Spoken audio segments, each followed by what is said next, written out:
মেঘলা, উঠবি না? কি হয়েছে তোর? গলা এত দুর্বল শোনাচ্ছে কেন? কিছু না, একটু মাথা ব্যথা করছে। আজ অফিসে না গেলেই নয়।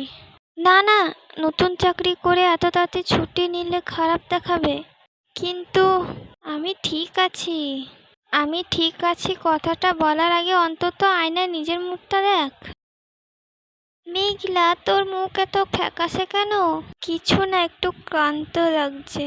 তুই কি রাতে পড়াশোনা করিস নাকি? ভূতের সাথে মিটিং করিস?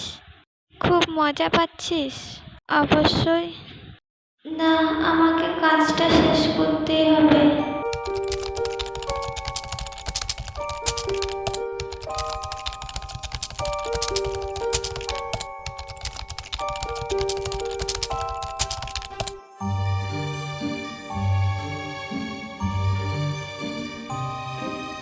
মেঘলা, তুই ঠিক আছিস তো?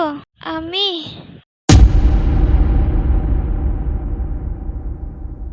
মেঘলা, জল আনো তাড়াতাড়ি। কি হয়েছে? মনে হয় ওর শরীর খারাপ। মেডিকেল রুমে নিয়ে চলুন। আমি ঠিক আছি, কথা কম বলুন। কিন্তু কাজ কাজ অপেক্ষা করতে পারবে, শরীর পারবে না। স্যার, আমি সমস্যা করতে চাই না।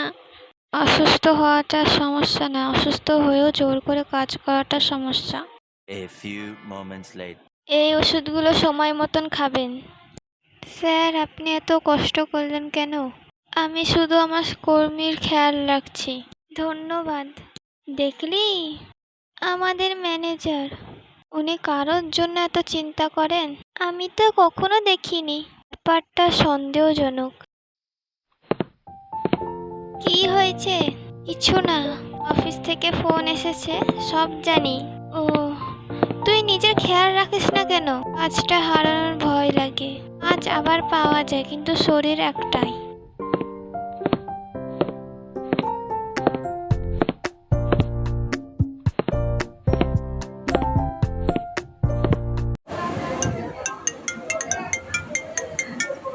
দিদি, তুই অসুস্থ? খবর এত দ্রুত ছড়ায় কিভাবে? আমি FBI। নাটক কম কর। ঠিক মতন ওষুধ খাচ্ছিস তো? হ্যাঁ। নিজের যত্ন নিতে শিখ। আচ্ছা। আর ওই ম্যানেজারকে ধন্যবাদ বলিস। কেন? কারণ উনি না থাকলে কে জানে কি হতো। তুই অত ভাবিস না।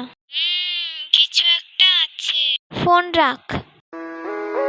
অসুস্থ হয়েও জোর করে কাজ করাটা সমস্যা। উনি এত চিন্তা করলেন কেন? কারণ উনি ভালো মানুষ। হয়তো। আর হয়তো শুধু ভালো মানুষ না। জিয়া, জুনু কি শুধু একজন দায়িত্ববান